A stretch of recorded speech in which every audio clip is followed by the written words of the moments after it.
Welcome to the session pituitary gland, also called as hypophysis. It is the smallest endocrine gland.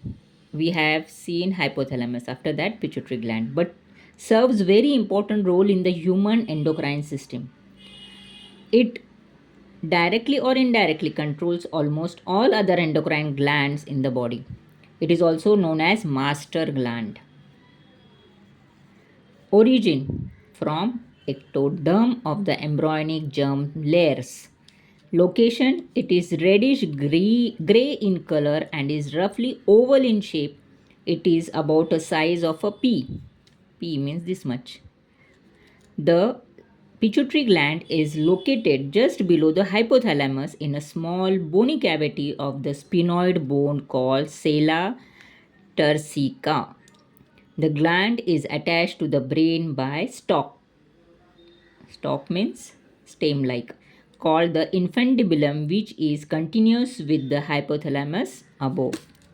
Here you can see this is hypothalamus and this is pituitary down. This is anterior pituitary, this is posterior pituitary. Now, what are the hormones of pituitary? Hormones. The pituitary gland has three major lobes of different origin: anterior, intermediate, and posterior. Anterior, intermediate, and posterior. It is anatomically divided into two major portions. 1. Adenohypophysis. It is the glandular anterior portion. Adenohypophysis is anterior portion of the pituitary gland that covers 75% of the total pituitary. It further consists of two parts, that is pars distalis and pars intermedia. These two parts represent the anterior and intermediate lobes of pituitary. Pars distalia, it is also called as anterior pituitary. It produces different hormones. These hormones are given below with their functions. Which are these hormones? Growth hormone, prolactin, thyroid secreting hormone, adenocorticotropic hormone, gonadotrophin hormone, luteinizing hormone, FSH, that is follicle stimulating hormone. Okay, now we will see one by one.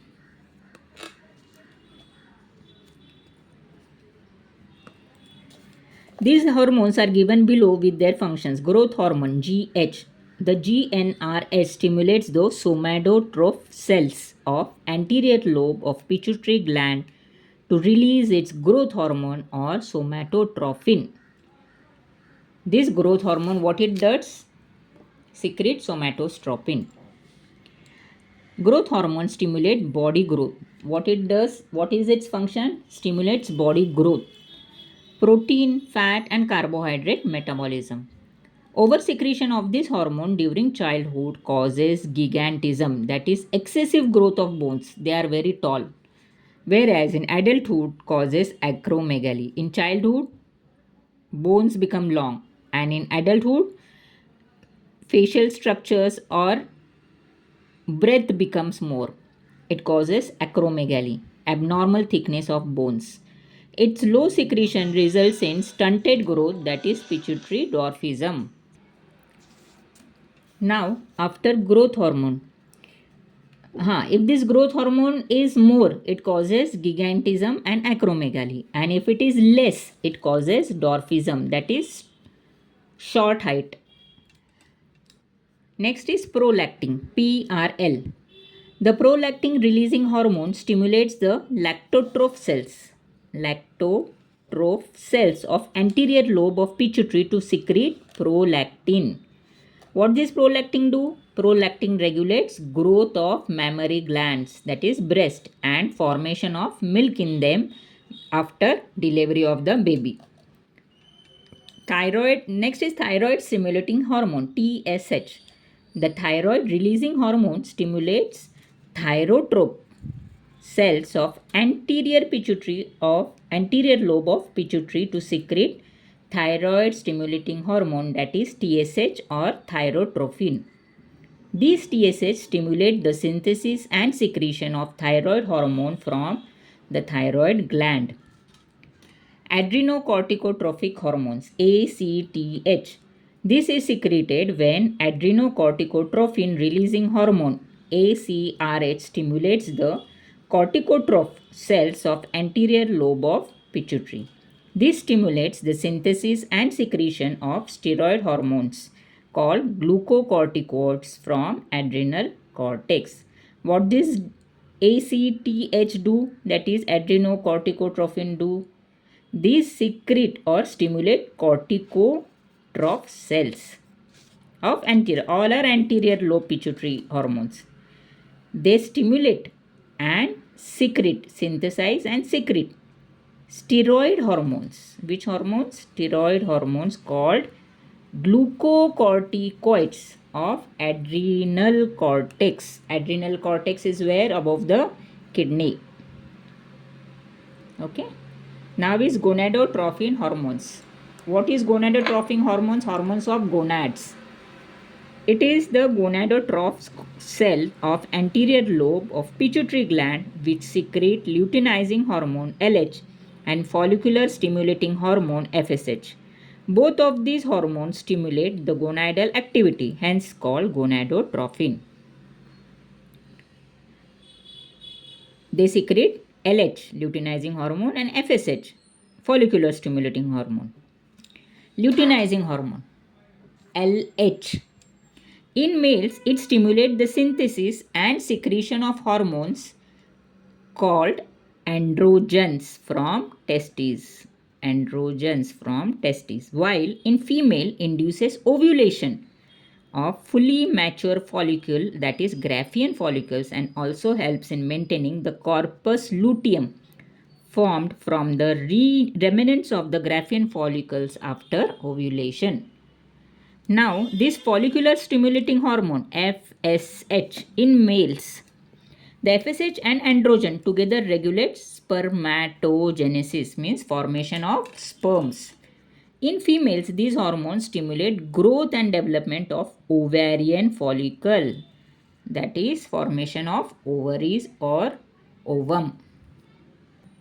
Now, pars intermedia or intermediate lobe. This portion of adenohypophysis secretes only one hormone, melanocyte stimulating hormone FSH. This now intermediate lobe secretes only one.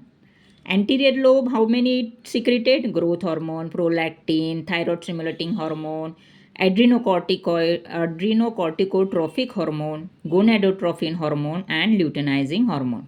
Now this intermediate, only one, that is melanocyte stimulating hormone. The melanocyte releasing hormone stimulates the intermediate lobe of pituitary gland to secrete in melanocyte stimulating hormone MSH, acts on melanocytes. What are melanocytes? Are pigments, skin pigment. Melanin containing cells and regulates the pigmentation of skin. What color your skin has? That pigment, that color. Now we will see neurohypophysis. Previously we had seen adenohypophysis and pars intermedia. Now neurohypophysis, that is posterior. It is a collection of axonal projections from the hypothalamus, means all axons are projected, which terminate behind the anterior pituitary gland, which are behind anterior pituitary gland. It is pars nervosa of the neurohypophysis that forms the posterior lobe of pituitary gland. The posterior pituitary stores and releases two hormones given below. Which two hormones? Oxytocin and vasopressin. Oxytocin. Now, it is a short peptide of 9 amino acids called pitocin. It acts on the smooth muscles of our body and stimulates a vigorous contraction of uterus at the time of childbirth. It also plays a role in injection of milk from the mammary glands in females. When is this in action, oxytocin? When there is delivery of the baby. It causes contraction of the uterus and the baby is pushed out. And after delivery, ejection of milk from mammary glands. Okay. Now vasopressin. What is vasopressin? Vasopressin is a small peptide hormone also known as ADH, antidiuretic hormone, or pitresin. This hormone acts mainly at the kidney, stimulating the reabsorption of water and electrolytes by distal tubules. You have learned in kidney functions, ADH. Diabetes insipidus is caused by lack of antidiuretic hormone, leading to intense thirst and heavy urination. What happens in diabetic insipidus? There is lack of ADH. So, lot of water is thrown out of the body. So, there is dehydration and the person feels very thirsty, thereby reducing the loss of water through urine, that is diuresis. Here in the diagram you can see this is above there is hypothalamus, this is anterior pituitary, this is posterior pituitary, this is posterior pituitary, this is anterior pituitary, this is infundibulum, there is a bridge between hypothalamus and pituitary. What anterior pituitary secretes? Growth hormone, thyroid hormone, adrenal cortex hormone, follicular stimulating hormone, luteinizing hormone, and prolactin. Middle part, melanocyte stimulating hormone, and posterior part, ADH and oxytocin. What growth hormone does? Body growth. Thyroid, thyroid stimulation. ACTH, what ACTH does? Steroid hormone, that is suppresses, or they are steroids of the body. They protect the body from all infections. What is FSH? Gonad stimulation, follicular development in male and female of gonads. Luteinizing hormone, then prolactin, breast development, milk formation. FSH, pigmentation of skin, melanin. Oxytocin, milk and labor pain. ADH, water reabsorption from distal convoluted tubule. During the time of parturition, delivery time in mother, the secretion of oxytocin hormone is at its maximum. It is this hormone which causes labor pain at the time of birth. Thus, because of the role in parturition and milk ejection, it is called birth hormone and milk ejecting hormone. It is called as birth hormone and milk ejecting. Luteinizing hormone is called as ICSH, that is interstitial cell stimulating hormone in males, as it affects the interstitial cells or cells of Leydig of testes.